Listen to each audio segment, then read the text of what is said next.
Boa noite a todos e todas.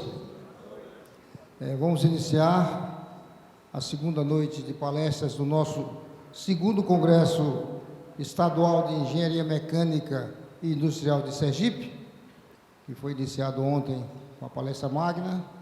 Hoje já tivemos a apresentação de trabalhos técnicos e minicursos no período da tarde.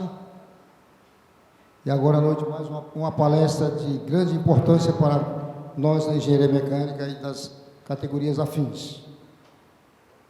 O segundo Congresso Estadual de Engenharia Mecânica de Sergipe, ele tem como temática engenharia, novas tecnologias e sustentabilidade. O congresso foi concebido para ser um evento acadêmico profissional destinado aos profissionais de engenharia das diversas modalidades, mecânica, metalúrgica, naval, aeronáutica e afins, e a professores e alunos de graduação e pós-graduação nesse ramo da engenharia. É um evento marcante em nosso estado e um importante momento para a integração entre os profissionais e os estudantes, empresas, entidades de classe, toda a academia, e com certeza trará um conjunto de informações que temos certeza propiciará uma boa oportunidade de crescimento da capacitação profissional de cada participante. Hoje já tivemos a apresentação de trabalhos técnicos e do melhor aluno, que já foram escolhidos, então nós teremos as premiações dos melhores trabalhos e do melhor aluno, não é? Então isso também faz com que a nossa garotada seja valorizada desde a academia e se tornem grandes profissionais. O nosso evento tem como coordenação, da coordenação geral, o meu amigo e companheiro, colega profissional, Aládio Antônio de Souza, engenheiro mecânico também. Esse que vos fala, Carlos Antônio de Magalhães, mas pode me chamar de Magal. Estou na coordenação de comunicação. Everson Ferreira Batista, também da diretoria da ABMEC, está na coordenação de infraestrutura. E o nosso professor Wilson Luciano de Souza na coordenação científica. Claro, todos nós, sob a presidência do nosso engenheiro mecânico, companheiro e colega Enéas Francelino de Vasconcelos. O nosso evento, ele é uma realização da ABMEC, a Associação Brasileira de Engenheiros Mecânicos Industriais de Sergipe, que vocês tiveram a oportunidade de se associar ou ainda têm essa oportunidade. Ela já existe desde 2001, quando foi fundada, mas está mais ativa nesses anos recentes, de 2013 para cá, congregando vocês e trazendo cursos e congressos para o nosso estado. E tem como patrocínio o sistema Confea-CREA Mútua. Para quem não sabe, o Confea é o Conselho Federal de Engenharia e Agronomia e o CREA é o Conselho Regional, no caso aqui de Sergipe, de Engenharia e Agronomia. E a Mútua é a Caixa de Assistência dos Profissionais da Engenharia e Agronomia. E temos diversos outros apoiadores, como a própria Estácio, que nos cedeu as instalações, então a gente já, mais uma vez, agradece antecipadamente. Nós temos a Eneva, que vai nos propiciar a palestra de hoje, a Celsi, a Eneva. Nós temos a Unigel, nós temos a Secretaria de Estado de Desenvolvimento e Tecnologia, a SEDETEC, nós temos o Instituto Federal, a Universidade de Tiradentes, nós temos, entre outros, que nos ajudam a construir esse congresso. Dito isto, eu vou passar a palavra ao meu companheiro presidente Enéas para que ele saúde o palestrante e o conduza para a palestra de hoje. Boa noite a todos. Dito isto, pelo nobre colega vice-presidente Antônio Carlos Magalhães, eu convido o engenheiro o engenheiro Lucas Buranelli, gerente do terminal de GNL da Eneva, que é uma das nossas empresas apoiadoras, para proferir a palestra O papel do GNL na transição energética brasileira. É de muito tempo que a gente ouve falar que o GNL é uma energia assim limpa. Eu fui num congresso do ASME há 20 anos atrás, nos Estados Unidos, e já se falava que era a época do GNL. E chegou. Lucas, por favor.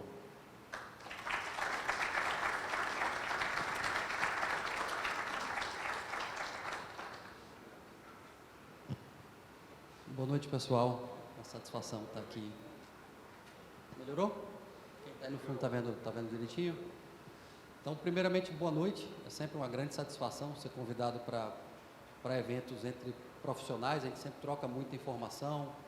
Então, retomando, sempre uma grande satisfação estar no ambiente acadêmico, estar junto com colegas trocando informações, apresentando um pouquinho do que a gente faz, nossas visões, o que é que a gente está pensando para o contexto onde a gente se insere e de futuro também. Então, eu trouxe um pouquinho do institucional, o que é que a gente faz aqui para contextualizar e como é que a gente vê o papel do GNL na matriz energética brasileira e como um veículo de transição. Se fala tanto sobre essa transição, sobre a importância das renováveis e espero conseguir transmitir um pouquinho dessa visão, de qual é essa importância. Então, a gente dividiu em 4 partes, né? Então, passar um pouquinho do que é que a Celsi Eneva faz aqui em Sergipe e o que é que a Celsi e o que a Eneva como corporação desenvolve em outros estados do país. Vocês vão entender como é que a gente está lidando com a energia como um bem integrado em várias frentes. Dividi a importância do GNL na transição em 2 perspectivas, elas são tão importantes uma contra a outra e caminham em paralelo, uma perspectiva ambiental e uma de desenvolvimento de mercado, e um pouquinho da nossa visão de futuro sobre o papel do GNL nessa transição. Então, falando um pouquinho sobre a Celsi Eneva, alguns já devem ter ouvido falar, a Celsi é hospedada aqui no estado de Sergipe, nasceu aqui, uma empresa 100% sergipana, passou por uma troca de gestão recente, então a Eneva assumiu 100% do controle, a gente nasceu como Golar e Brasil, depois NFE e Brasil, e agora em outubro passou a fazer parte do Grupo Eneva, que é um grupo 100% nacional, começou na área de exploração e produção de gás natural, vinculado à geração termoelétrica, e hoje já está em diversas outras áreas de energia. Então, você vê que a Eneva ela já começa falando em transição energética desde a nossa missão, né, que é liderar uma transição justa e inclusiva com energia que gera valor. Então, ela tem o seu princípio na exploração e produção de gás natural, mas também já está envolvida em geração fotovoltaica e com o GNL fazendo essa transição para energias mais limpas, como a gente vai poder ver aqui adiante. Então, a Celsi nasceu aqui em Sergipe no ano de 2015, quando se sagrou vencedora do leilão, do 21º leilão de energia nova, né, no qual ela vendeu uma termoelétrica instalada lá na Barra dos Coqueiros, com 1.593 megawatts de capacidade instalada. É a maior termoelétrica, o que a gente chama de GNL to Power. Então, é um complexo, né, onde a gente transforma gás natural liquefeito em energia elétrica conectado ao grid nacional em 500 kV. São contratos de 25 anos, então esses contratos vão perdurar aí até 2044. É um contrato equivalente ao nosso suprimento de GNL também, são contratos de 25 anos até 2044, utilizando gás natural liquefeito importado. O Brasil ainda não tem plantas de liquefação que tivessem capacidade de atingir o suprimento nesse porte. São 26 contratos de venda de energia, então 100% da capacidade foi vendida. Como a gente está conectado ao grid nacional, essa energia ela atinge praticamente todos os estados da federação, como vocês podem ver ali, as companhias distribuidoras que arremataram essa energia aí ao longo do país. O complexo ele é formado por um FSRU, que é um navio que recebe, armazena e regaseifica, né, o gás natural liquefeito. As instalações offshore que mantêm esse FSRU, vamos dizer assim, ancorado, né, ali na costa da Barra dos Coqueiros, a mais ou menos 6 quilômetros da praia. A usina termoelétrica, que está conectado a essas instalações por meio de um gasoduto rígido, né, de aço carbono, parte submarino, mais ou menos 7 quilômetros submarino, 1 quilômetro, 7 quilômetros submarino, 1 quilômetro em terra, e a linha de transmissão de 33 quilômetros que nos conecta à subestação da Chessa em Jardim, e de lá para o sistema elétrico interligado, onde a gente tem capacidade de atingir todos os estados da federação que estão interligados. Falando só um pouquinho sobre a Eneva, então ela está implantada, né? Já atinge hoje 6 estados da federação, cujos principais negócios são o Complexo Azulão, na bacia do Amazonas, onde a gente faz exploração e produção de gás natural, tratamento, liquefação e abastece o estado de Roraima, que é um sistema isolado com GNL, através de small scale. Então esse gás ele é liquefeito, transportado em carretas por mais de 1.000 quilômetros até a planta lá de Roraima, onde antigamente eles só dependiam de energia importada da Venezuela. Por questões políticas, por questões de produção de fato e desenvolvimento, havia muito problema no suprimento. Todo mundo já ouviu falar dos blackouts que o Estado passava no passado, e essa térmica veio para complementar a matriz de Roraima. É um sistema isolado, e isso propiciou o desenvolvimento de novos negócios na bacia do Azulão, na bacia do Amazonas, onde mais poços estão sendo perfurados, mais GNL está sendo liquefeito. Isso vai propiciar a produção de mais energia elétrica.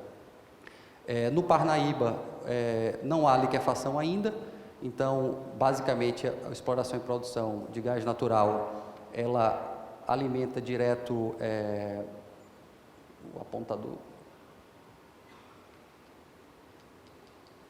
está funcionando, mas, enfim, no Complexo Parnaíba, é um complexo gas to power também, não passa pelo líquido, mas a gente já vendeu alguns contratos de comercialização. Então, nos próximos anos, a planta de liquefação vai entrar em operação e vai ser possível distribuir gás natural do Complexo Parnaíba para São Luís e Imperatriz, e os novos projetos como o Complexo Futura na Bahia, com 700 mega de geração solar, a Bacia do Paraná, ainda em desenvolvimento, a Celsa aqui no estado de Sergipe, com 1,6 giga instalado, e os outros projetos que estão no pipeline, que somam 5,9 giga para serem desenvolvidos aí até 2030. Falando aqui um pouquinho sobre o projeto de Sergipe, sobre os novos passos do projeto de Sergipe, além da térmica lá na Barra dos Coqueiros, a gente, em maio desse ano, assinou um contrato de interligação da malha de gasodutos, né, da TAG, que passa ali próximo à BR-101, em Carmópolis, com o nosso manifold de gás natural proveniente de GNL lá na Barra dos Coqueiros. Então, entrando em operação no primeiro trimestre de 2024, vai ser possível tanto importar GNL daqui e injetar na malha, como consumir qualquer excedente de gás natural da malha para a unidade. Esse projeto ele conversa com os projetos da Petrobras de águas profundas, né, conhecido como SEAP, né, Sergipe Águas Profundas, onde uma das possíveis entradas desse gás, quando ele chegar em terra, seria uma estação de tratamento de gás natural lá na Barra dos Coqueiros, para integrar com esse duto e atingir a malha em menor tempo. Com isso, Sergipe tende a ser um hub de gás natural do Brasil, talvez o único com toda essa capacidade já instalada em desenvolvimento, o que acaba atraindo indústrias e acaba atraindo bastante negócios em torno, né, do GNL e do gás natural comprimido. Só por curiosidade, eu coloco aqui, é uma estrutura bastante interessante para os colegas conhecerem. Essa é a forma como o navio está ancorado lá no fundo do mar, lá na Barra dos Coqueiros. Então, isso aqui é em lâmina d'água de mais ou menos 20 metros. Toda a estrutura amarela, à exceção do duto, está no fundo do mar, está cravado no fundo do mar com estacas aí de uns 45 metros. E o duto flexível vai até o FSRU. Então, apesar de estar fixo na Barra dos Coqueiros, ele é livre para se movimentar ao sabor das ondas e do vento e girar em torno do balãozinho branco ali, é mais ou menos onde está o eixo central dele. Isso é uma tecnologia bastante recente, que só foi aplicada em 2 lugares no mundo para navios de gás, aqui em Sergipe e na costa de Camarões. Falando um pouquinho da nossa operação, para a gente concluir essa parte institucional e entrar um pouquinho na nossa visão sobre o papel do GNL, essa é uma das operações de recebimento de gás. Então, esse navio mais à esquerda aqui, ele é um supridor de gás natural. Esse daí especificamente veio dos Estados Unidos, boa parte dos nossos acabam vindo do Catar, e ele transfere, através de mangueiras criogênicas, o GNL do navio supridor para o navio à direita, que é o nosso FSRU, que armazena nos tanques dele o GNL, e nessa unidade mais aqui à frente, isso são trocadores de calor, utiliza a água do mar para vaporizar esse gás conforme a demanda da térmica, no futuro também conforme a demanda da malha, e suprir gás natural aí para o sistema.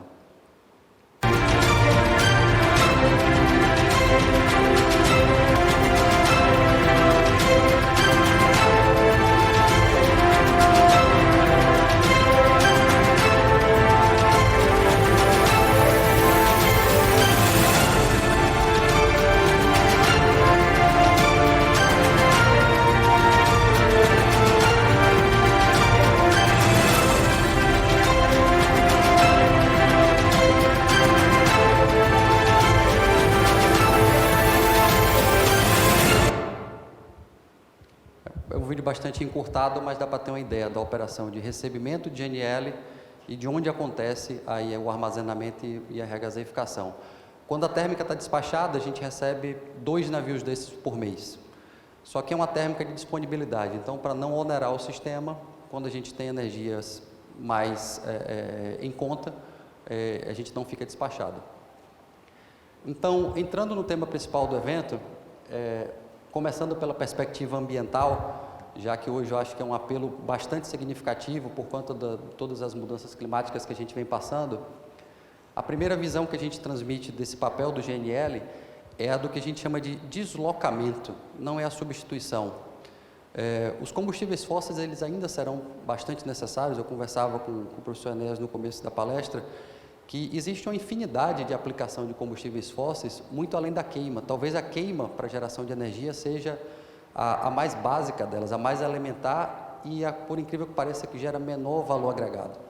Esses combustíveis fósseis, eles tendem a ter um valor agregado muito maior na indústria química, na indústria petroquímica, de fertilizantes, de herbicidas, de defensivos e tantas outras.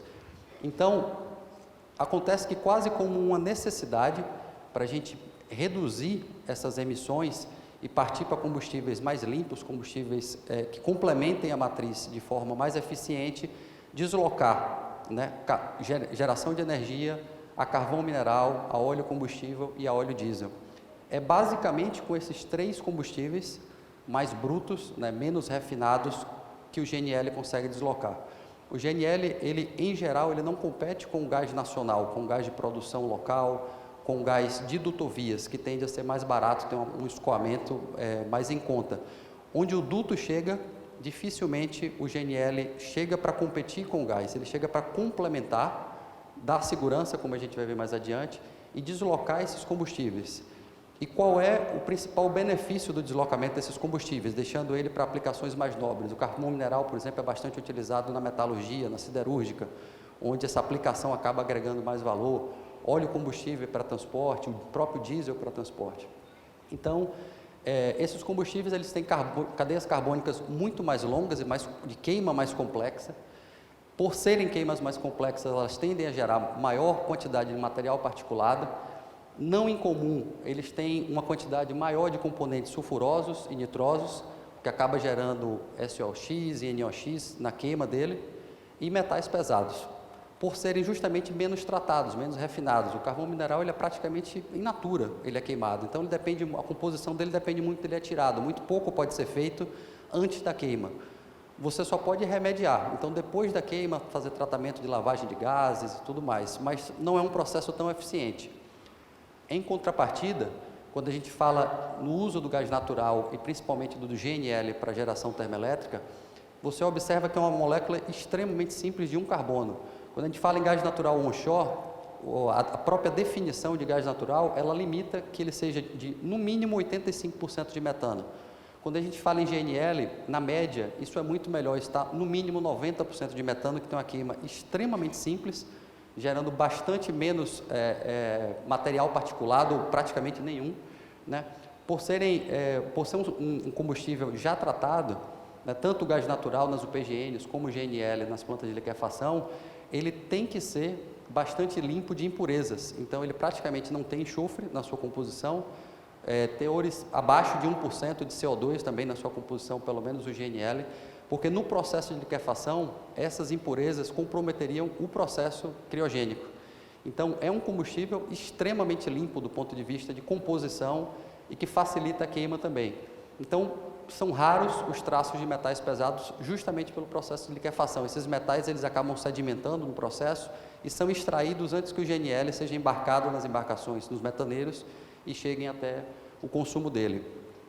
Adicionando características também favoráveis aí ecologicamente do GNL, ele é atóxico, então se ele se mistura com a água do mar ou se mistura com qualquer outro componente, essa mistura ela se desfaz com a dispersão dele e ela não deixa resíduos. Então vocês podem até procurar na internet, tem um vídeo bastante interessante que um cientista ele despeja o GNL num copo de água limpa, a água congela por causa da troca térmica, assim que ele deixa a água exposta, o gás evapora e ele bebe a água em seguida, porque pelo fato de ele ser atóxico, ele não deixa nenhum resíduo quando ele entra em contato com outras substâncias, ele evapora e dispersa. Ele é incolor, inodoro, mais leve que o ar, diferente do GLP, então no caso de você precisar fazer uma descarga atmosférica, um vazamento, ele tende a se dissipar muito mais rápido, ele não acumula nos espaços, ele tem alta energia de ativação no caso do GNL, né, pela própria característica criogênica dele, então mesmo que ele vaze, é muito difícil ele entrar em combustão, seria necessário uma fonte de ignição de um poder altíssimo para vaporizar ele, ter a mistura ideal de combustão e então ele entrar em combustão, e de inflamabilidade bastante restrita. Como você pode ver aqui nesse gráfico, né, o gás natural que a gente está falando, ele é basicamente metano, então ele só é inflamável naquela janela bem pequenininha ali de cima, que vai de 5,3% a 15% da mistura. Comparado, por exemplo, com o hidrogênio, que é um combustível bastante importante, mas deve ser tratado com uma segurança bastante diferenciada, que olha o tamanho da janela dele. Então, de 4% em mistura a 75% ele é inflamável. Então, acaba que é preciso, né, recursos de segurança muito mais sofisticados para lidar com esse tipo de combustível. Falando um pouquinho sobre o futuro, a gente tem aí uma visão, né, que a demanda até 2044 de energia deve ser 4 vezes maior do que a da década de 90. Então, mesmo que a gente falasse em combustíveis fósseis, né, que aumentassem as reservas, a gente não consegue atingir esse patamar. Então, é necessário que as energias renováveis complementem essa matriz, principalmente a brasileira, cada vez mais. E o gás natural, ele entra trazendo segurança para esse fornecimento. Como a gente sabe, as energias renováveis, o Brasil é um país agraciado, ele tem diversas regiões, então às vezes está na região chuvosa de uma região e na região seca de outra.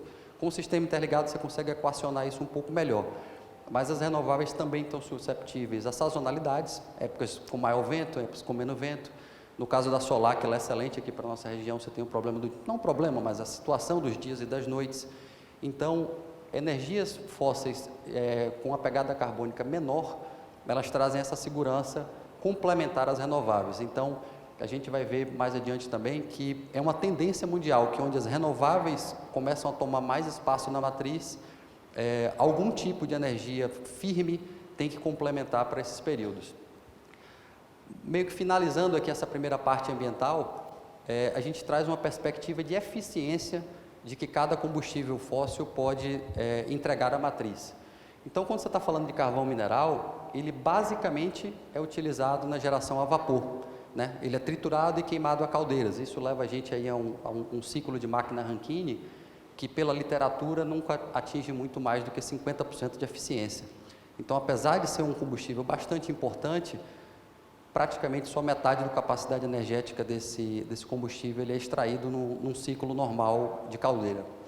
Quando a gente fala de óleo diesel e óleo combustível, além das caldeiras que geram vapor, né, para o ciclo Rankine, você poderia também estar utilizando eles em motores a combustão interna, alguns restritos casos em turbina, mas muito mais em motores a combustão. Mas, de qualquer forma, pela literatura também, o melhor que se tira de um ciclo de combustão interna é 45%.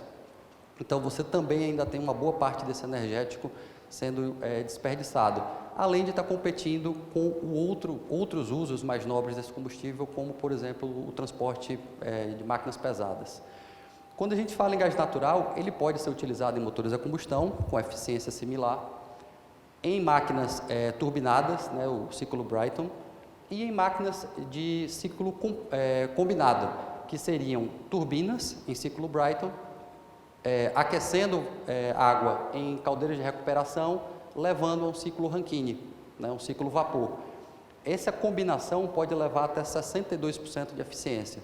Então, você vê o quanto pode ser tirado, né, de um mesmo energético, se você conseguir trabalhar com turbinas e caldeiras de recuperação, é como a gente trabalha aqui na Celso, na Barra dos Coqueiros. A gente está naquele patamar ali de 62% de eficiência no ciclo combinado.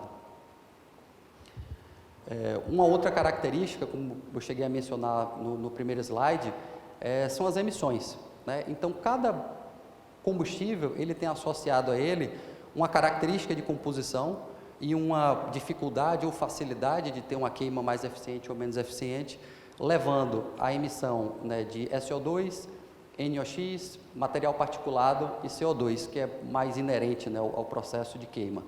Mas você vê como os combustíveis mais brutos, né, menos tratados antes da queima, eles levam a um nível de emissões mais complexos aí do ponto de vista ambiental.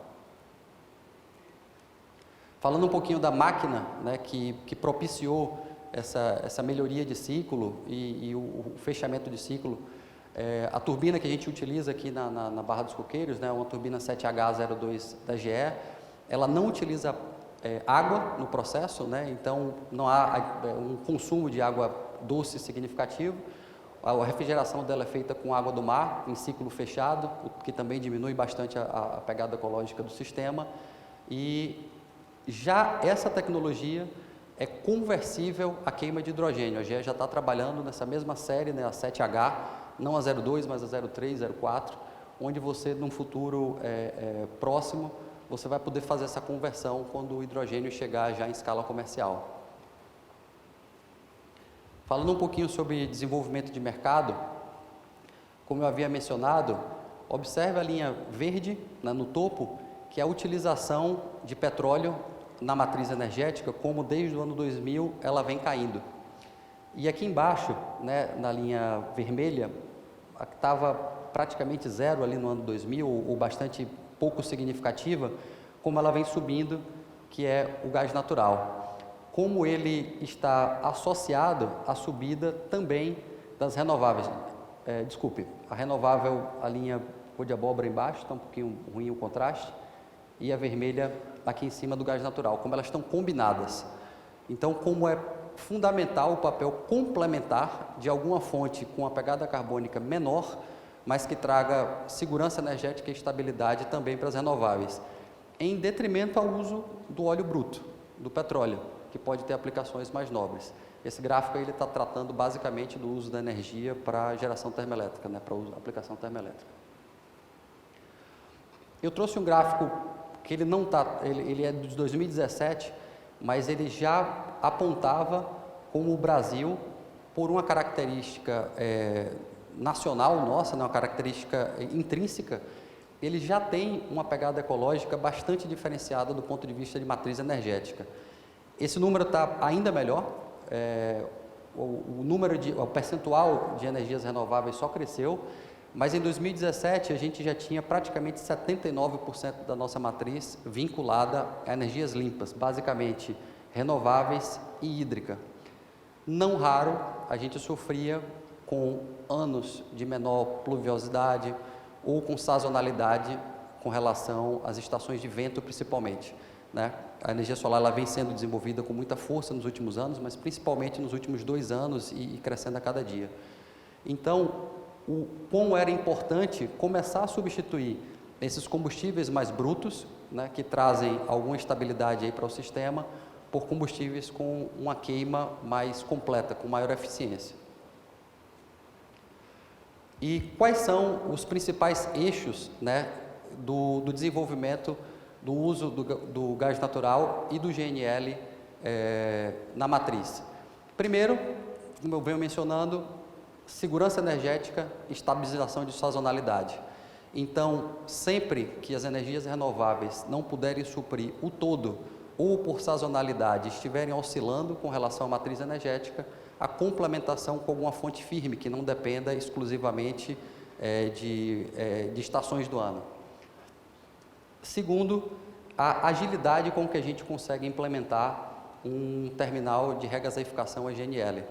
O da Celsi, a exemplo, o leilão foi vencido em 2015, o projeto foi startado em 2017, no final de 2019 a gente já estava comissionando. Então, como é fácil, como é rápido, no caso, comparado com uma hidrelétrica ou com a usina nuclear, como é rápido a instalação dele e também o descomissionamento. É uma verdade que países que caminham mais acelerados no desenvolvimento de tecnologias limpas, eles em alguns casos já começaram a descomissionar os terminais de regaseificação e substituí-los por gás natural local ou por outras fontes, energia geotérmica, energias que eles desenvolveram ao longo do tempo. Então, o gás natural entrou desenvolvendo o mercado, deslocando combustíveis mais poluentes e abrindo possibilidades de novas tecnologias que substituam os combustíveis fósseis no futuro. Além disso, tratando especificamente do GNL, ele já é uma commodity mundial. Então, você tem diversas fontes de liquefação ao redor do mundo. Fontes importantes que a gente pode mencionar: Oriente Médio, Estados Unidos, Austrália, Rússia. Então, independente de questões geopolíticas, agora como a gente está passando aí com a Rússia, você tem alternativas, Você pode trazer esse gás natural de diferentes locais quando você tem uma matriz baseada em uma commodity. A gente quer sair do petróleo, a gente quer estar cada vez mais distante de commodities, vamos dizer, com uma poluição maior, então a gente entra numa commodity que é um combustível muito mais tratado, um combustível muito mais limpo. Falando um pouquinho de Brasil, o pessoal sempre pergunta por que importar gás natural. O que acontece já há bastante tempo e talvez não se discuta com tanta abertura. Há muitos anos já, o Brasil é dependente de gás natural importado. A gente talvez já tenha ouvido falar do Gasbol, o gasoduto que nos conecta à Bolívia, e por muito tempo supriu a maior parte do gás natural que a gente consome aqui. Esse consumo histórico, ele fica entre 15% e 30% de gás natural do Brasil sempre foi importado. E por quê? Porque a gente não tem reservas? Não, certamente a gente tem muito mais reservas do que a gente consome e a gente poderia ser tranquilamente um país exportador se a gente tivesse já desenvolvido um mercado consumidor, primeiro doméstico, de gás natural, subsidiado uma infraestrutura para esse gás sair das reservas onde eles estão, principalmente offshore, principalmente reservas de pré-sal e reserva de novos campos, como o campo aqui de Sergipe, Águas Profundas, e chegar em terra. Só que os investimentos são muito altos. Então, primeiro teve uma barreira tecnológica. Esses campos são campos profundos, então o desenvolvimento de dutos para trazer esse material até a terra consome um investimento bastante alto, que se você não tiver um consumo firme, bastante significativo, você não subsidia um projeto como esse. Você não consegue desenvolver tecnologia e depois implementar um processo como esse. Então, é parte do nosso acesso ao nosso gás natural nacional que a gente desenvolva um mercado. E aí que o GNL entra com uma estrutura mais leve, mais ágil, trazendo o gás natural para a malha integrada de uma forma mais fluida, desenvolvendo o mercado até que os dutos cheguem e passem a suprir, a ocupar esse espaço com gás natural. Então, em anos de menor demanda, ficava em torno de 15%, em anos de maior demanda, podia chegar a 30% de gás natural importado. No período do meio de 2021, quando a gente começou a ouvir falar em crise hídrica até o final do ano, olha como a barra laranja, que é gás importado, importação da Argentina, e regaseificação e de GNL amarela, cresceu. Ou seja, como a gente ainda fica susceptível a essa importação até que a gente desenvolva todas as nossas reservas e principalmente que esse gás possa chegar em terra. Falando especificamente do gás importado, a gente tem na base das barras o gás vindo da Bolívia e ele é decrescente. porque a Bolívia aparentemente não está fazendo todo o investimento que seria necessário para manter um nível de produção compatível com o consumo próprio deles. Então, cada vez eles disponibilizam menos gás natural para exportação. Então, os contratos vêm diminuindo e você vê como os terminais GNL, não só o da Celso, mas também o do PCM, operado pela Petrobras, o da Bahia, da Petrobras, hoje arrendado para a Accelerate, e o terminal do Açu, da GNA, foi uma das últimas a entrar em operação, também privada, no Norte Fluminense, como eles têm tomado um papel importante em complementar essa faixa de gás natural importado que a gente ainda demanda.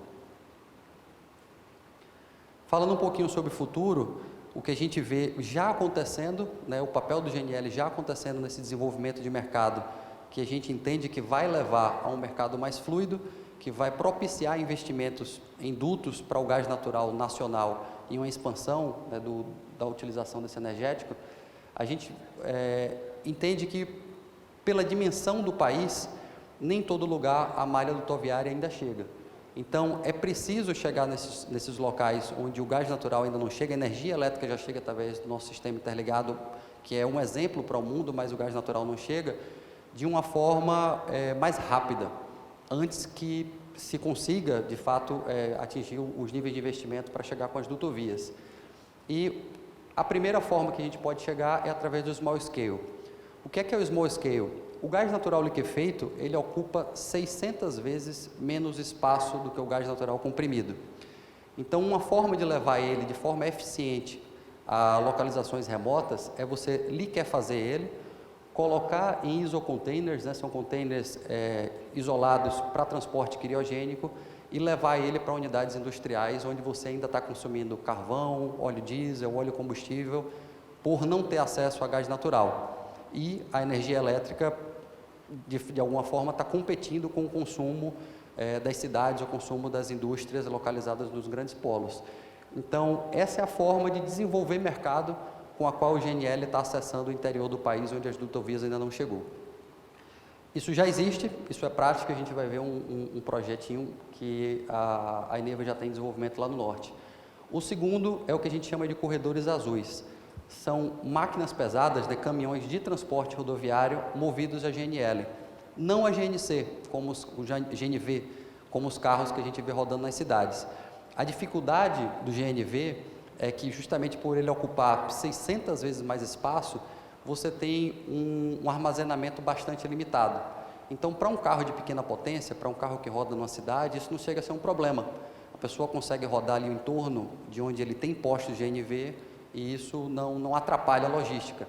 Mas para caminhões que precisam rodar 1.000 quilômetros, 1.500 quilômetros por dia, seria inviável você carregar em estado gasoso o gás natural para servir de transporte, principalmente porque são máquinas de consumo muito mais significativo, de muito maior potência.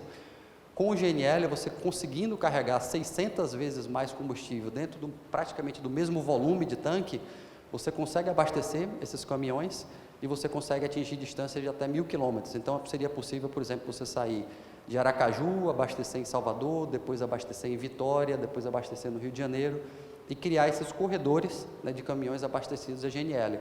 O small scale já existe, já está rodando. Um próximo passo que a gente pensa é o desenvolvimento desses corredores. Esse aqui é um dos exemplos que eu mencionei. Então, o campo de azulão, ele está no meio da floresta amazônica. Seria inviável, até do ponto de vista de licenciamento, extremamente complexo no Brasil, atravessar todo esse trecho de floresta amazônica e chegar nesse sistema isolado lá de Roraima, onde demanda uma térmica de 141 megawatts. Então, o que foi pensado? No campo de azulão é feita a exploração e produção, esse gás é tratado na extração de processamento, no UPGN, ele é liquefeito na cabeça do poço e transportado 1.100 quilômetros por mais de 30 caminhões por dia até Roraima, onde ele é descarregado num tanque criogênico e eles têm mais ou menos 6 dias de autonomia para abastecer aquela térmica. É uma térmica de base, ela fica gerando praticamente o tempo todo e ela abastece boa parte do estado de Roraima hoje em dia, que antes dependia somente da Venezuela. Da mesma forma que isso é feito aqui, isso vai ser feito em outras localizações do Brasil, ou por serem remotas, como a geração lá de Roraima, ou pela dutovia ainda não ter chegado. Um outro projeto de small scale que está em implementação é o do Complexo Parnaíba. Então, de forma similar, o licenciamento de gasodutos do Complexo Parnaíba até São Luís, a capital do estado, e até Imperatriz, é bastante complexo. Longas distâncias, regiões ecossensíveis, povos tradicionais. Então, ao invés de insistir nas dutovias, pelo menos por hora, pelo menos enquanto a gente não tiver uma solução compatível com o licenciamento ambiental, está sendo implantado uma rota norte de 304 km e uma rota oeste de 544 km de forma similar. O GNL ele é posto em caminhões ainda de forma criogênica e abastece em unidades remotas. Nesse caso aqui são unidades industriais da Vale e da Aracruz.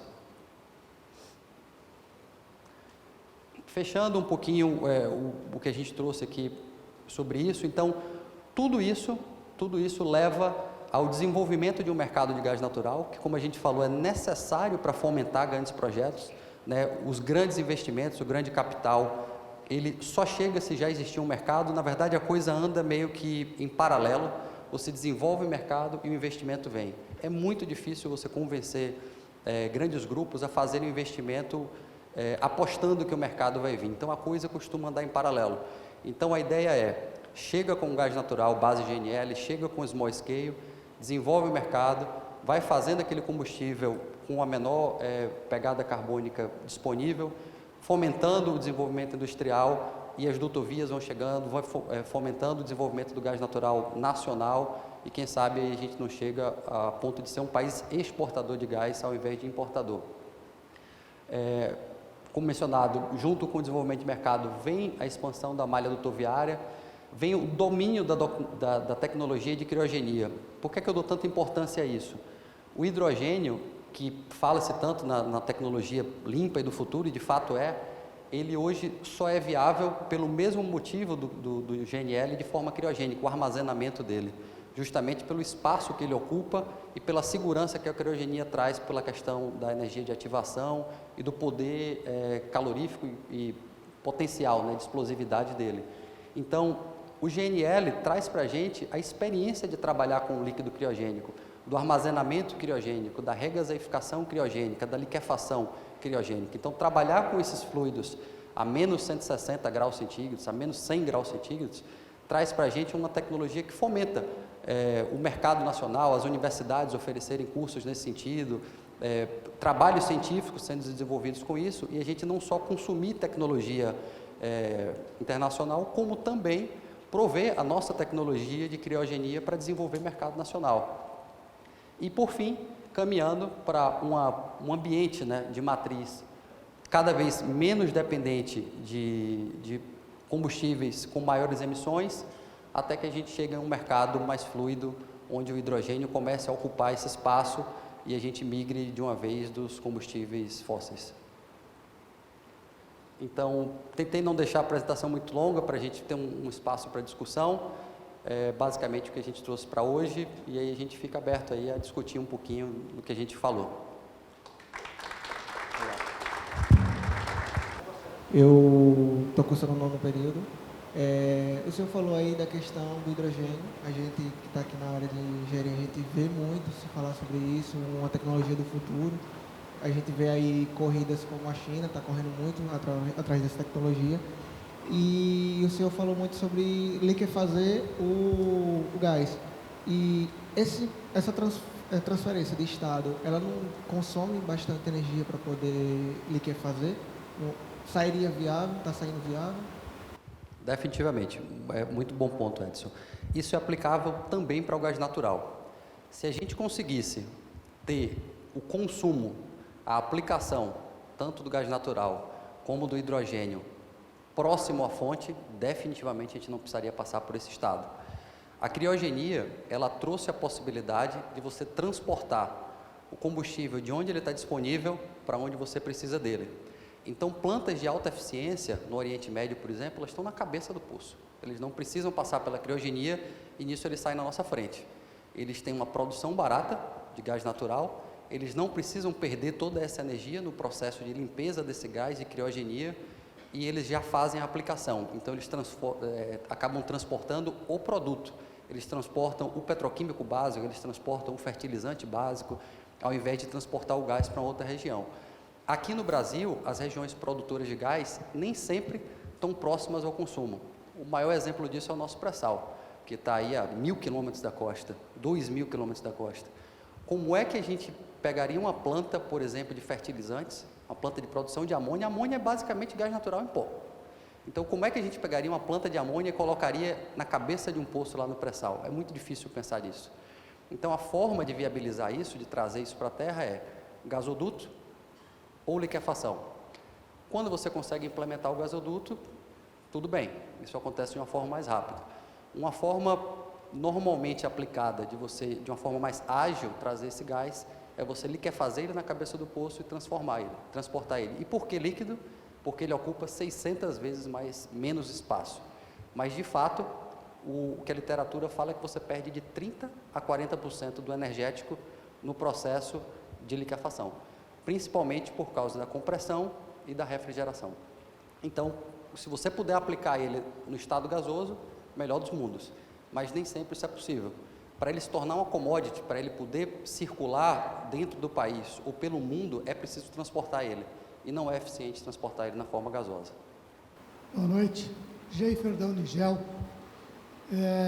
Primeiro, parabéns pela palestra, excelente, né? Traz essa perspectiva de GNL que para nós é importante colocar na matriz.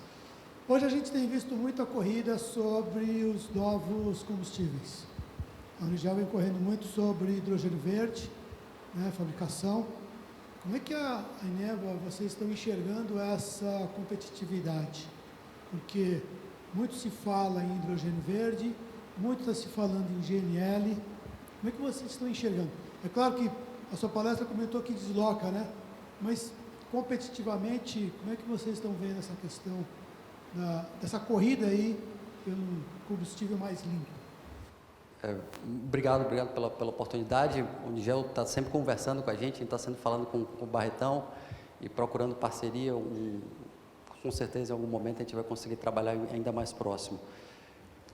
Uma questão das energias renováveis, né, que a gente fala, até do próprio hidrogênio verde, é que não faria muito sentido o processo, né, de hidrólise, principalmente o que se usa para a obtenção do hidrogênio, ele é um processo que consome bastante energia elétrica. Então, não faria muito sentido você utilizar uma fonte fóssil para obter uma fonte limpa. E por isso que eles falam assim, até existe o hidrogênio que se dito azul, teoricamente um hidrogênio que seria de energia elétrica feita de gás natural. Ele é o meio termo. E o hidrogênio marrom também se fala, já ouvi esse termo, que seria de um hidrogênio de gás de aterro. Então, se por um lado ele está usando um combustível fóssil, né, o metano, por outro lado, esse metano iria para a atmosfera, dos lixões, do esgoto. Então, de alguma forma, ele também tem uma pegada importante. Mas o verde é o fundamental deles, é você estar com um combustível não fóssil de origem renovável. E para trazer essa estabilidade para as renováveis é que se entra um pouco com o complemento. Porém, do ponto de vista econômico, ainda é bastante difícil competir com combustível fóssil, a menos de situações como a gente está passando agora, né? Essa crise da Ucrânia, da guerra na Ucrânia, ela mostra o quanto o mercado, principalmente de gás, ainda é instável. Você ainda não tem um equilíbrio absoluto entre demanda e oferta. Se a gente tivesse um mercado plenamente desenvolvido, uma crise como essa certamente não oscilaria tanto o preço do gás natural como a gente viu. O gás natural custava, vamos dizer assim, média de preço de longo prazo, $6 por milhão de BTU, $7. Quando chegava perto dos 8, a gente já estava ficando preocupado.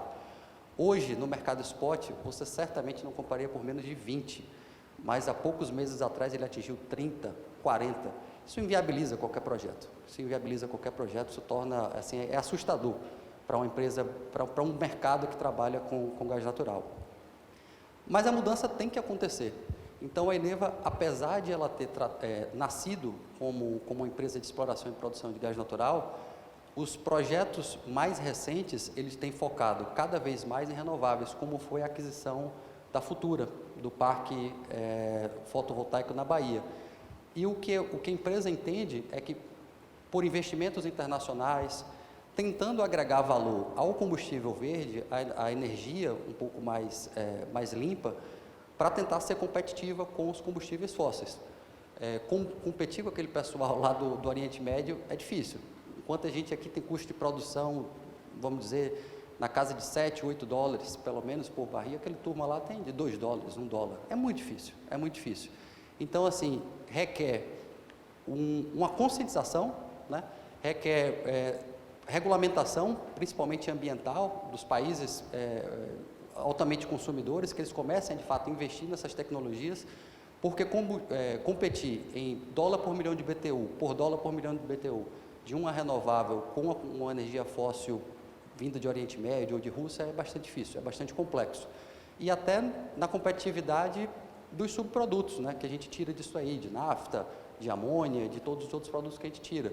Então, se não houver uma regulação e uma integração internacional, como está começando a haver, muitos países já determinaram que a partir de 2030 eles não permitem mais carros a combustíveis fósseis. A Noruega já está nesse ponto. Então, foi por regulamentação. A partir de 2030, acabou. Então, também não faz sentido para eles que essa energia venha de origem puramente fóssil, né? Nessa energia que está sendo gerada fora dos grandes centros. É aí que a gente vê as energias renováveis e o próprio hidrogênio caminhando de forma mais acentuada. Onde o combustível fóssil ainda está disponível em abundância, ainda estamos há bons anos de uma transição energética significativa. Ok.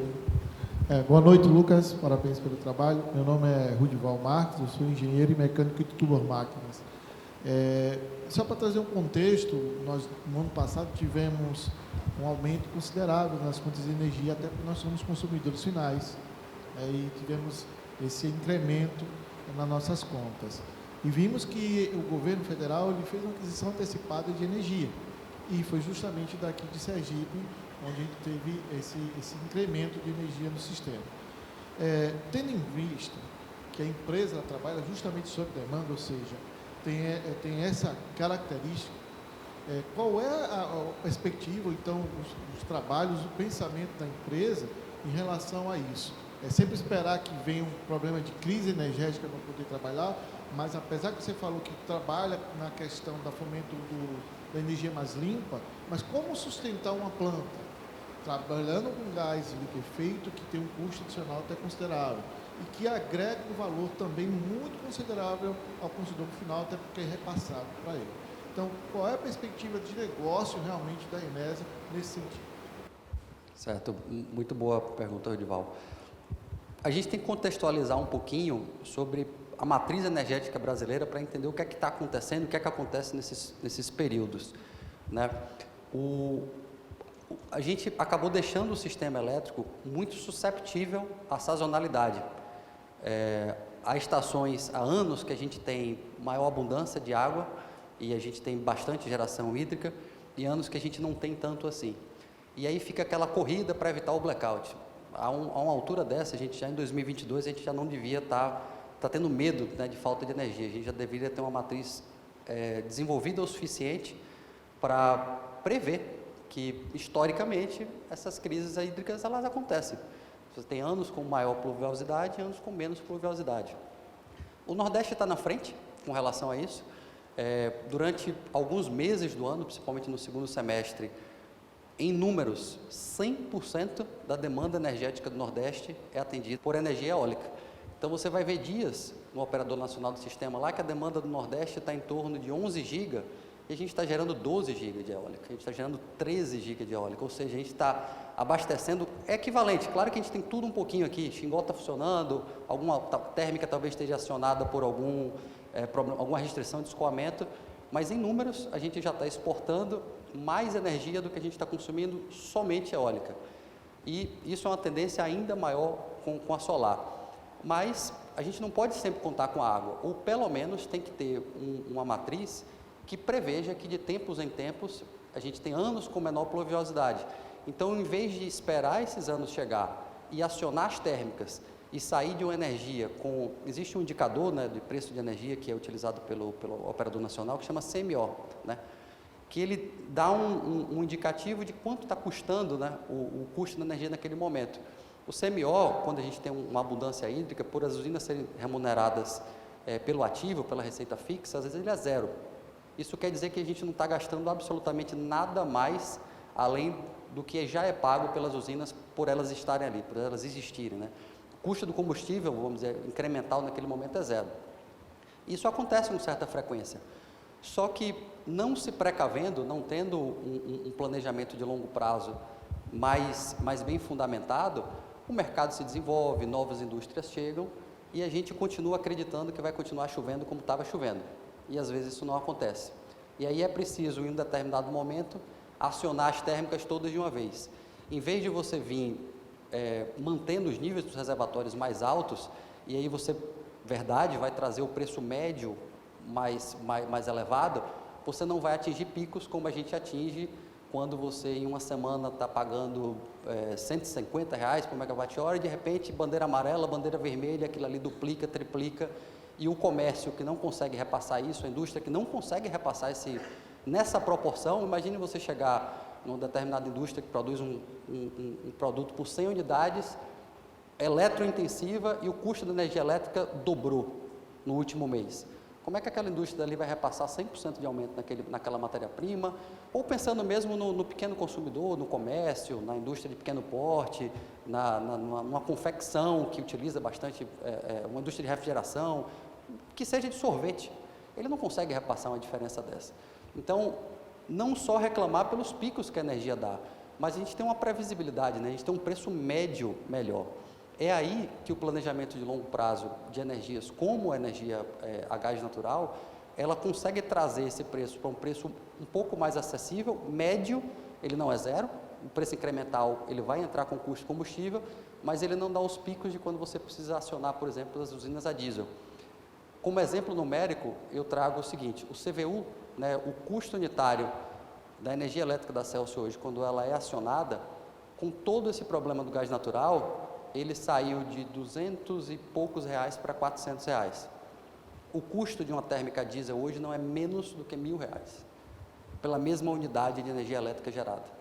Então, olha o salto que você dá quando você indica que vai ter uma crise hídrica e você começa a acionar as térmicas mais baratas primeiro, a tendência é que entrem primeiro as a gás, e por não ter planejado um parque suficiente para isso, chega uma hora que todas as usinas a gás já estão acionadas, você não consegue mais manter o patamar dos R$400 por megawatt-hora e você começa a acionar as diesel. Então isso pula de um patamar de R$400 para 600, 800 e chega em 1.000 rapidinho. E aí isso aparece na conta no mês seguinte. Boa noite, Lucas. Sou Matheus, graduando da Federal. Lucas, eu acho que o maior custo do que você fazer a liquefação do gás, né, seria adoçar, na verdade, né? E existe alguma tecnologia para você falou de liquefazer, adoçar esse gás na cabeça de poço também, ou não? Desculpe, eu não conheço esse termo. Tirar a acidez do gás, o tratamento, na verdade, né? Ele tem que ser feito de qualquer forma, assim, até onde eu conheço o processo, tanto lá de Parnaíba, como os processos da planta de liquefação, a UPGN, a unidade de processamento do gás natural, ela é caminho comum, porque mesmo nas dutovias, ou mesmo na aplicação cabeça de poço das indústrias que eu conheço até então, a tecnologia aplicada nos equipamentos ainda não levou a materiais que sejam resistentes a compostos sulfurosos, a compostos nitrosos, a nenhum tipo de umidade mais agressiva. Então, assim, a UPGN ela é caminho comum, ela custa bastante caro, mas ela é caminho comum. Então, tanto se eu vou reliquefazer, como se eu vou aplicar ele na indústria, como se eu vou colocar numa dutovia, é preciso fazer um tratamento prévio. Então, é preciso trazer níveis de enxofre para padrões aceitáveis, reduzir ao máximo a umidade para que ele não reaja com carbonatos, com compostos sulfurosos, com compostos nitrosos e acabe corroendo as tubulações e os equipamentos. Então, assim, até onde eu entendo, a UPGN ela é caminho comum. Em qualquer um dos processos, você vai ter que gastar energia para processos mecânicos de separação, processos mecânicos de filtragem, algum tipo de catalisador para recuperação desses compostos, e aí sim você está em opção para fazer a destinação final, seja aplicação na indústria, seja colocar na dutovia, seja ele quer fazer e transportar para outro local. Eu acho que você não tem como não passar por esse processo de primeiro tratamento. O que a gente sabe que existem campos de gás onde esse gás é quase limpo. Então, principalmente campos mais jovens, campos mais novos, as primeiras qualidades do gás, em geral, elas carreiam, né, como o pessoal fala. Eu não sou uma pessoa de IP, mas a gente tem algum contato, eles carreiam menos componentes agressivos. Então, essas UPGNs elas acabam sendo mais baratas, mais simples. Elas têm uma capacidade maior, mas a compensação é mais fácil lavar esse gás, limpar esse gás antes da aplicação. Agora, campos maduros, eles começam a carrear esses componentes mais pesados, e o colega que trabalha com turbomáquina sabe disso. Destrói o compressor, destrói as turbinas, tubulação, por onde ele passar, principalmente se ele tiver qualquer tipo de contato de umidade, esses componentes reagem, geram componentes ácidos, ele sai destruindo tudo pelo caminho. E aí você ou investe na UPGN, para ter um gás mais limpo, ou você investe em tecnologia dos materiais. E aí você vai trabalhar com titânio e com outras ligas muito mais caras, o que no final das contas você vai ter que gastar em algum lugar. Eu tenho visto eles primarem pelo investimento na UPGN e fazer a aplicação do gás já de uma forma mais refinada. Boa noite, Lucas.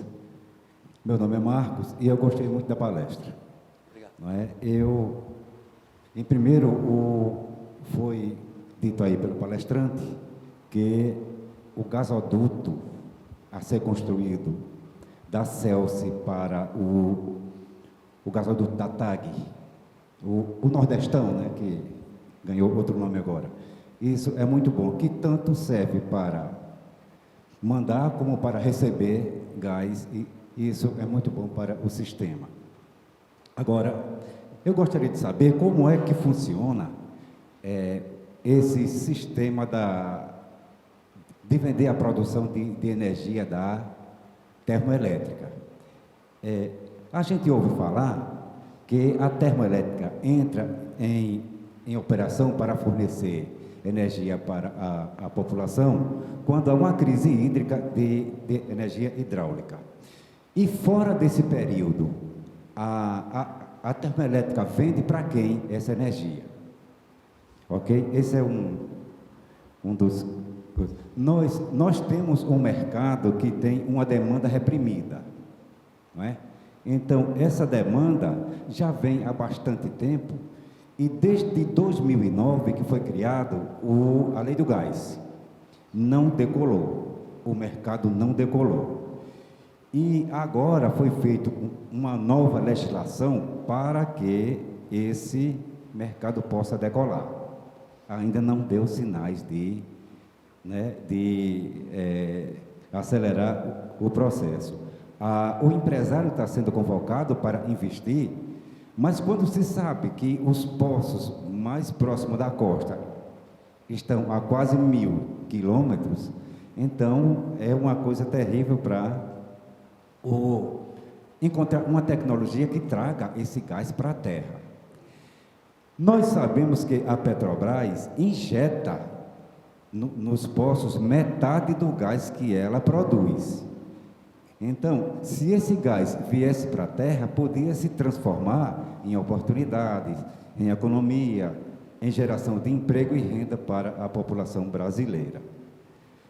Por isso que nós sentimos uma grande satisfação quando ouvimos a ideia de que a Celce ia interiorizar o gás natural. Agora, achei muito bem-vinda essa solução de liquefazer o gás natural para levá-lo para onde você quiser. Agora, é possível que se um dia o gás brasileiro vier para a terra, a Celce passe a comprar esse gás aqui ou não? Essa é outra. Mais uma coisa, desde muito tempo que nós ouvimos aqui a Celce dizer que as turbinas a gás têm um rendimento de 62% de eficiência, né? 45. 62 é o ciclo fechado. Ok. Então, corrijo. Em ciclo fechado, a turbina tem 62% de rendimento. Os livros do ensino médio de física estão desatualizados. Vocês fizeram esse favor aos editores, porque a máquina mais eficiente do do sistema aí é o motor a diesel, que o rendimento não chega a 30%.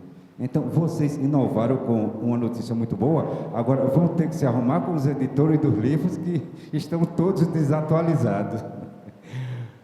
Bem, então, é só isso que eu tenho a colocar. Obrigado. O senhor vai ter que deixa a me bola com ajudar aí você. na hora de responder. Eu acho que eu lembro de algumas. Eu vou começar pela deficiência, que está mais fácil, está mais fresca. Não tem coerência entre o livro, não. Aquela imagem que eu botei aqui dos ciclos, né, do ciclo Brighton, do ciclo Rankine, está completamente coerente com isso aí. E a conta é fácil.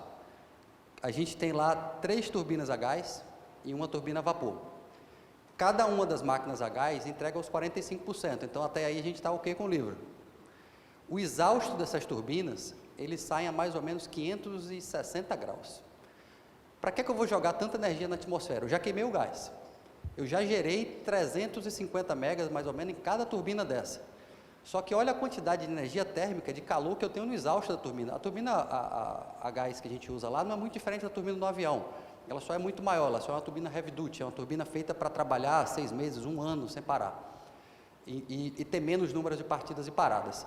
Como é que a gente chega nos 60%, nos 62%? A gente pega esse exausto quente, passa dentro de uma caldeira de feixe, de tubulação, caldeira de recuperação, faz vapor e joga numa máquina Rankine. Essa máquina daí tira mais 500 mega. Então você tem 1000 das turbinas, das 3 turbinas a gás, e você consegue tirar mais 50% do ciclo, ou seja, dos 45 mais 50%, 62 mais ou menos. Então não tem nada de errado no livro, está tudo certo, a gente só combina um ciclo Rankine com um ciclo Brighton das turbinas a gás com o ciclo Rankine da turbina a vapor. Então não precisa mudar livro não, está tudo certinho. E isso já existe há muito tempo. O que a Celsi tem diferencial, o ciclo combinado é coisa que já está aí desde a época do meu avô. O que existe de diferente é que cada vez mais essas turbinas a gás estão com eficiência maior. Máquina a vapor existe desde a Revolução Industrial, e é a mesma máquina, não mudou muita coisa não. Ela só está mais instrumentada, mais segura, mas é a mesma coisa. A questão é que a turbina a gás, ela tira cada vez mais eficiência. Primeiro, por tecnologia mesmo de montagem dessa máquina, os compressores têm cada vez mais estágios, então eles trabalham com taxa de compressão maior, taxa de expansão maior, e tecnologia dos materiais, que permite, nas fornalhas, né, nas cabeças dos queimadores, que a gente chama de buckets, temperaturas cada vez maiores que antes não eram possíveis de atingir por causa de desenvolvimento de ligas. Então, o que melhorou aí é que essa turbina a gás, que trabalhava antes com 38% de eficiência, passou para 39%, 40%, 41%, 42%, por base de engenharia mecânica, ciência dos materiais e máquinas com taxa de compressão cada vez maior, taxas que trabalham em regimes cada vez mais exigentes, né, para os materiais. Voltando lá para as usinas de disponibilidade, é interessante dar essa perspectiva. No Brasil o nosso sistema está baseado em 2 tipos de contratos, né? Contratos por entrega de energia, como trabalham as usinas hídricas, como trabalham as usinas renováveis, ou seja, basicamente se você tem combustível, se você tem água, se você tem vento, se você tem sol, você está jogando no sistema. E as por disponibilidade. As por disponibilidade, elas entram como complementar dessas primeiras que a gente falou. Então, você não convenceria ninguém a construir uma usina desse porte sem saber quando é que você vai receber pela energia. Então, o que é que você faz? Você faz um leilão, e nesse leilão você promete pagar uma tarifa fixa que remunera a implantação do ativo, exceto o combustível. Então, você vai dizer o seguinte: o tanto de dinheiro que eu vou lhe pagar mensalmente em contratos de longo prazo, porque isso tem que ser diluído em muitos anos, não viabiliza. Então, são contratos de 15, 20, 25 anos, como é o nosso de 25. A tarifa fixa dessas usinas, ela remunera a implantação do ativo. Você só tem um adicional de tarifa quando ela é acionada. Então, se você não tem uma crise hídrica, não precisa nem ser uma crise hídrica, mas se você não tem a necessidade de complementar a energia naquele momento, ela fica parada, recebendo a receita fixa, e o dono do ativo está sendo remunerado pelo que ele investiu, né? Num financiamento de 20 anos, de 25 anos, com uma margem conhecida desde o leilão, uma margem pequena conhecida desde o leilão. Então, quando a usina é ativada, a gente não ganha nem R$1 a mais, nem perde nem R$1 a menos.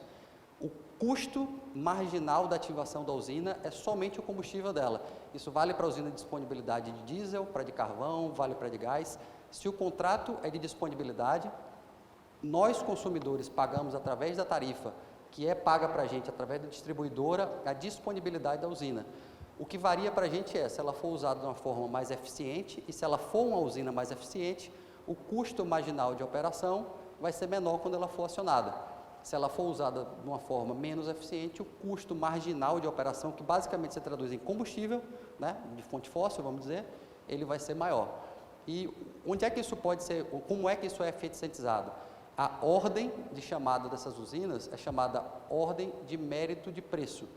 Então, eles fazem um ranking de leilão, com valor de leilão, que tem que ser mantido durante toda a vida do contrato, de quanto custa acionar cada uma dessas usinas. Então, vai estar lá, a usina mais barata é a usina a carvão. Em seguida, vem as usinas a gás. Depois, vem as usinas a diesel. Depois, as usinas a óleo pesado. Então, lá, tem um ranking que ele é anunciado todos os dias. Os valores dos combustíveis são ajustados conforme contrato e o ONS olha para o balanço energético nacional. Precisou de energia complementar, ele chama. Não precisou, ele não chama. Uma usina como a nossa pode ficar parada por anos. A gente despachou até janeiro. Em dezembro do ano passado começou a chover, mas os reservatórios recuperaram o nível. Esse primeiro semestre choveu bastante, os níveis estão altos, a gente não gerou praticamente desde janeiro desse ano. Aí fala assim, poxa, e foi dinheiro jogado fora no investimento dessa usina, aí a gente volta lá para a bandeira. Se a gente não tiver uma usina com porte desse, quem vai suprir o país quando faltar água? Então, a inteligência da EPE, né, que é quem fica calculando isso, é em fazer leilões nos tempos certos, para as matrizes certas, complementares de forma certa, de forma que quando for preciso acionar as usinas complementares, elas tenham preços acessíveis e que não causem esses picos, que você não precise partir direto, ou tudo ou nada, partir direto para as mais caras, que você consiga com energias de custo mais acessível, como é a do gás natural, a gente falou aqui dos preços, da ordem de grandeza dos preços, você não causa esses picos. Eu acho que faltou um tema, eu já não lembro direito não, o do meio, eu falei do primeiro e do último. Lucas, parabéns aí pelo material que você trouxe, pelas informações, né? Tenho certeza que saímos todos aqui enriquecidos com mais informações, né? A pergunta que eu trago a você é com relação a esse equipamento aí, dos mais importantes, eu acho que é o navio, né? O navio está ali, está armazenando o gás, né? E eu pergunto, eu sei que é um negócio da Eneva vender esse gás, tá? Tem essa perspectiva, né? Me lembro desde o tempo do Marco Túlio, ele já falava nisso, né? Eu pergunto a você, quer dizer, diante dessa busca desse negócio que a Eneva tem, quais os tipos de indústria que, vamos dizer assim, que poderiam comprar o gás, o GNL? Eu tenho GNL em Sergipe, pelo meu processo aqui, esse preço cabe para mim, né, e eu vou... vocês têm quem pode ser meu cliente daqui para amanhã, lá em Sergipe? É uma curiosidade de quem gostaria de vir em função, não do gás que vai vir aí do mar, mas em função dessa planta que você já tem de liquefação, de armazenamento e gasificação aqui. Certo. Obrigado, professor Nelson, pela pergunta. Só lembrei da última resposta do Marcos. Sim, se a gente começar a ter excedente de gás natural em malha, é possível deslocar o GNL. A gente não tem um contrato de exclusividade com o nosso fornecedor. O que a gente tem é uma dependência deles. Hoje, na malha, se a gente tivesse conectado, a gente não conseguiria puxar 6 milhões de metros cúbicos de gás natural por dia, que é o que a Celso consome quando está despachada. Simplesmente não tem. Só para ter uma noção, o maior consumidor de longe do estado é a Unigel 1.200.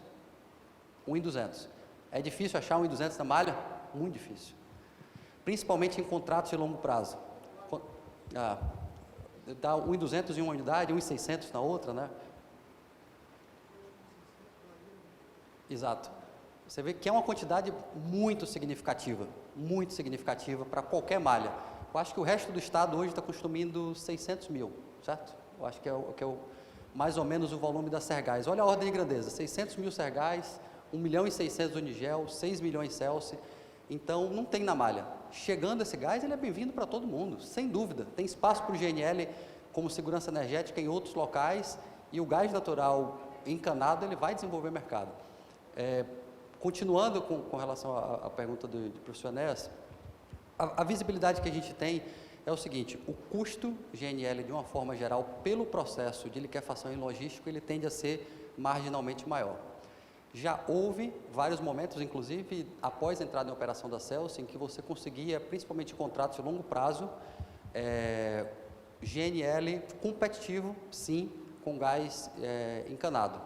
Mas em que condição? Com contratos de longo prazo e com previsibilidade. A maioria das vezes que a gente vai negociar com algum consumidor de grande porte, é difícil você garantir um consumo estável por 10 anos, 15 anos. Normalmente, as empresas acabam fazendo planos de 2 anos, de 5 anos, de 3 anos, assim, no máximo. É muito difícil porque todo mundo tem o seu produto, né? Então, isso varia com relação ao mercado. E os melhores preços para o GNL, onde ele começa a ser competitivo com uma empresa que já tem uma matriz baseada em gás encanado, você só começa a atingir essa competitividade em contratos a partir de 10 anos de suprimento. É o caso da gente. A gente conseguiu ser competitivo na energia e ter um CVU bastante competitivo e ganhar lá o leilão, porque a gente tem um contrato de 25 anos de suprimento. Hoje, mesmo com a situação do preço spot tendo atingido, aí, como a gente mencionou aqui, 20, 30, 40 dólares por milhão de BTU, o nosso preço continua na mesma faixa, mais ou menos, que a gente vinha praticando. A gente trabalha aí com valores de 9, 10, 11 dólares por milhão de BTU, a depender do mercado. Porque os nossos indexadores são de longo prazo, mas a gente ofereceu para eles o que eles queriam, que era uma previsibilidade no consumo dentro desses 25 anos e a janela de 60 dias para o cancelamento dessas cargas. Então, quando a carga não é disponibilizada para a gente, ele tem tempo suficiente para desviar essa carga e botar em outros mercados. O mercado do GNL, basicamente, é complementar ao de gás natural. Então, a busca simplesmente por preço no GNL, ela é cruel, é difícil você competir com gás encanado.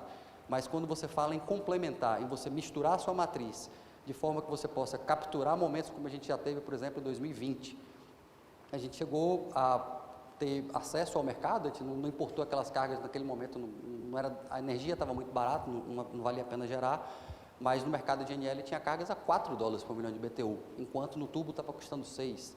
Tinha cargas a 6 dólares por milhão de BTU, enquanto no tubo estava custando 8. Então, o ideal, depois que a gente estiver conectado, é que a gente estabeleça o máximo possível de contratos chamados MSPAs, né, são contratos de curto prazo. Se aquele consumidor não conseguir, de fato, ter um consumo constante e acessar esses preços melhores, mas que nesses momentos ele tenha flexibilidade para capturar isso, comprar uma carga, comprar uma meia carga, acessar uma fração de carga repartida com outros consumidores. Com o desenvolvimento de mais terminais, com o desenvolvimento de mais mercado, isso vai ser cada vez mais fluido. Então, o supridor, ele vai comprar uma carga com segurança, mesmo não tendo 100% dela comercializada. Mas quando ele tiver ali 50%, 60% da carga, ele fala, está na hora de comprar, porque eu sei que tem mercado brasileiro, eu sei que tem malha.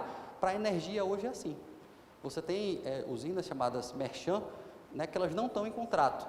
Mas, como existe fluidez no mercado elétrico, ele fica ali aguardando 2, 3, 4, 6 meses, depois ele gera um pouquinho, porque existe fluidez, tem sempre quem compre. A PLD tem sempre quem compre, mas no mercado de gás hoje isso não existe. Então, com o desenvolvimento do mercado, vai haver um preço de liquidação que um supridor de gás vai poder comprar uma carga e falar, o mínimo eu sei quanto que é o preço de liquidação. Então, eu tenho segurança para comprar e oferecer, e a competitividade começa a ficar cada vez maior. Eu estive agora, recentemente, eu estive lá em Paulo Afonso, a gente foi fazer uma reunião lá, e tinha umas 4 ou 5 turbinas paradas, né? Só para a prioridade, claro, você não armazena vento, né? Energia solar, e desses aí rolam direto, não é isso? Tocam direto. Quando tiver né? momento, nós A energia elétrica, eles procuram ver ao longo do tempo a disponibilidade de reservatório, pode parar aqui, etc. E vocês só entram em princípio, nessa quarta posição, até para suprir também esse controle de reservatórios, é isso? Inclusive de forma planejada. O que é que pode acontecer? Vamos supor que você hoje tenha água, mas que você está vendo os reservatórios depletando, você está saindo da estação de vento, você sabe que aquilo ali vai cair e que alguns meses à frente, se aquela tendência continuar, existe uma série de pessoas e de fórmulas, né, de modelos matemáticos que prevêem isso estatisticamente. Se você não agir proativamente, hoje a sua percepção de preço de energia é baixa, porque você ainda tem água no reservatório. Quando acabar o último fio de água desse reservatório, você não vai ter água, você não vai ter o vento, e você vai ter que acionar as térmicas mais caras. E o que é que vai acontecer? A tarifa vai sair de 100 e pouco para 400 e tanto. Então, o que é que o sistema pode fazer hoje, mas depende de uma canetada também política. Como a ordem de mérito de despacho das térmicas, ela é por mérito de preço, para você antecipar uma térmica a entrar enquanto você ainda tem água, o regulador do sistema, a ANEEL, tem que submeter isso ao conselho energético e ele falar, vou acionar essa térmica por razão estratégica, por razão energética. Ou seja, eu vou começar a chamar uma térmica a gás de custo R$400 para evitar que a tarifa chegue aos 1.000 daqui a 3 meses.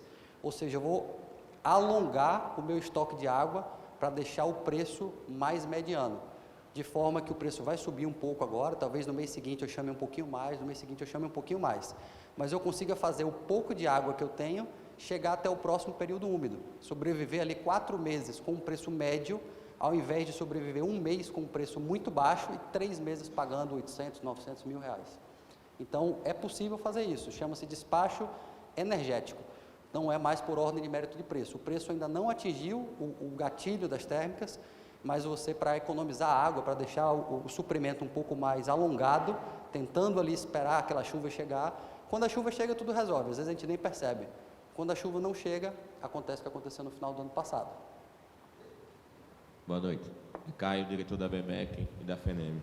Amigo, eu gostaria de saber se, falando um pouco sobre a perspectiva da matriz energética do Estado de Sergipe, para os próximos anos. Ainda em 2018, eu fiz um artigo onde eu identifiquei que no leilão AI6 existiam 2 projetos de termoelétrica a gás previstos para o Estado de Sergipe, mas nenhum dos 2 foram consagrados no leilão. Eu gostaria de saber se a Eneva planeja fazer um novo projeto, até porque, até onde eu sei, o FPSO tem a capacidade de atender uma outra planta e ainda fornecer gás para o mercado do Estado de Sergipe. Eu gostaria de saber se existe essa possibilidade e se um desses projetos, se eu não me engano, era de 1.900 megawatts, consagravam uma planta semelhante à que existe hoje. Obrigado. Obrigado, Caio. Boa noite. Obrigado pela pergunta. Sim, existe. Na verdade, como é que está estruturado lá hoje o complexo Porto de Sergipe? O terreno cabe 3 térmicas, iguais a que a gente tem em espaço. A gente ocupou 1/3 do terreno com a Porto de Sergipe 1, com os 1,6 GB de capacidade instalada. Ela consome, como eu mencionei, até 6 milhões de metros cúbicos de gás natural quando está despachada. A capacidade de regasificação do navio é de 21. Mas essa capacidade de pico, tá? Usando todos os equipamentos à máxima potência. Isso não é recomendável que eu comprometa dessa forma. Então, a gente trabalha com pipeline, né, um desenvolvimento, na verdade, de até 14 milhões.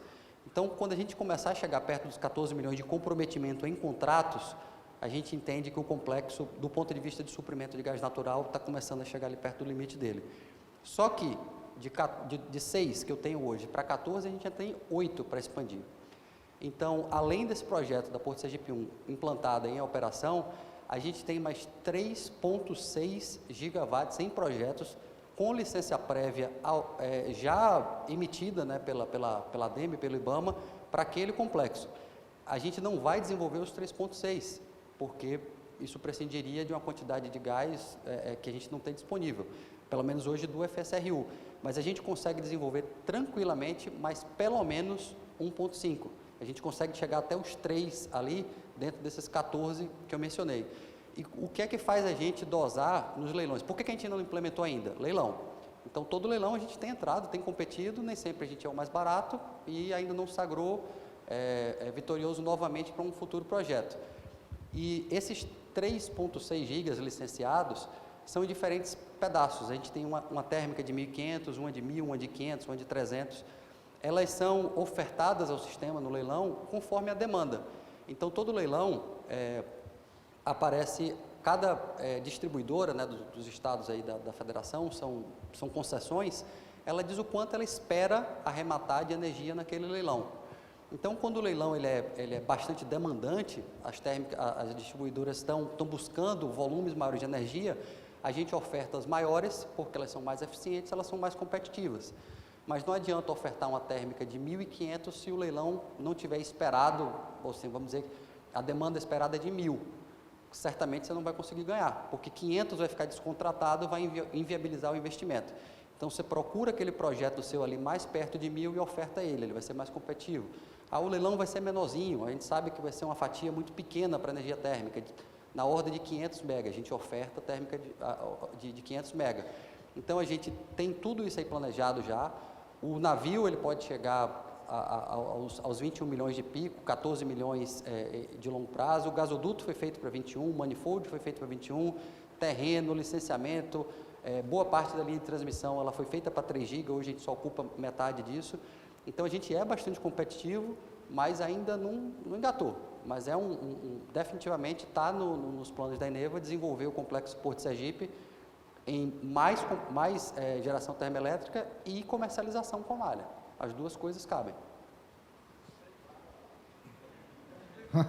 Sempre tem. Bem, pessoal. No último projeto, a gente chegou a 2.800 funcionários no pico. Na operação é mais enxuto, é uma usina bastante automatizada, mas nas implementações é bastante dinâmico. Nós queremos agradecer, né, já está no horário aqui, a casa tem um determinado limite de horário, já são 9h21 aí, 9h36, e a gente precisa também agradecer com o mimo ao nosso palestrante, não é verdade? Você.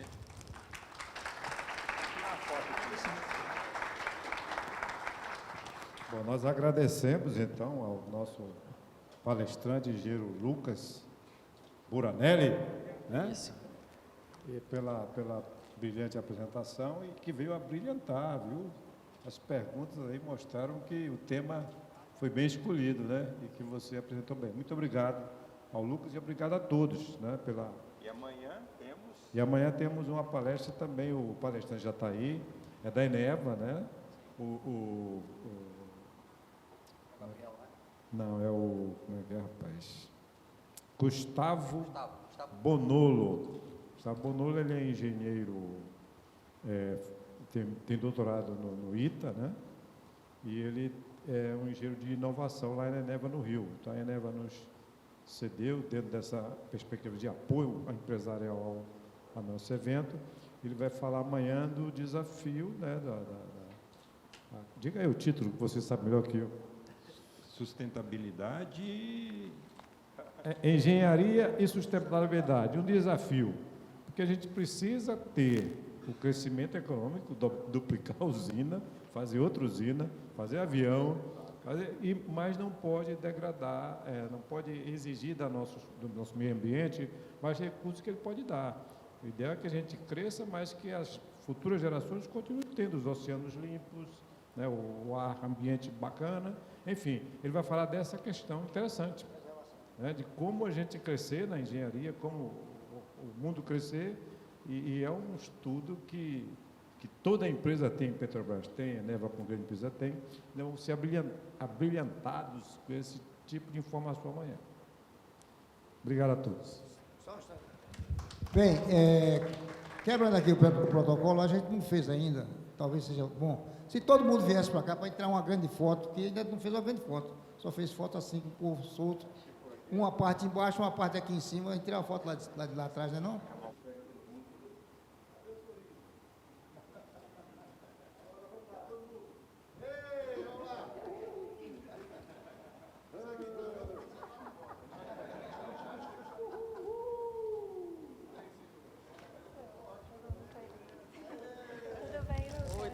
Bem, pessoal, amanhã temos minicursos pela manhã.